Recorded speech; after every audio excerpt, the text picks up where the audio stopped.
नमस्कार मित्रांनो, आपलं स्वागत आहे आमच्या चॅनेलवर। आज आपण एक खूप रोचक विषय पाहणार आहोत, हातात किंवा पायात काळा धागा बांधण्यामागचं रहस्य। हा काळा धागा खरंच शुभ असतो का, की अंधश्रद्धा आहे? चला जाणून घेऊया। भारतीय संस्कृतीत काळा धागा हे वाईट नजरेपासून आणि नकारात्मक शक्तींपासून वाचण्यासाठी वापरले जाते।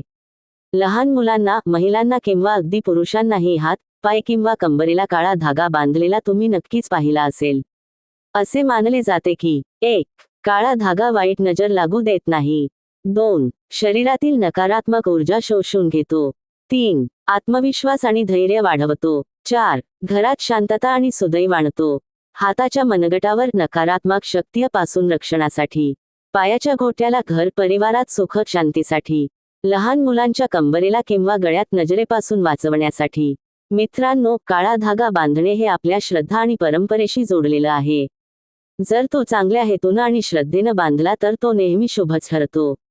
म्हणूनच पुढच्या वेळी जर तुम्ही काळा धागा बांधला, तर तो फक्त सजावट नाही तर आपल्या रक्षणाचं आणि श्रद्धेचं प्रतीक आहे।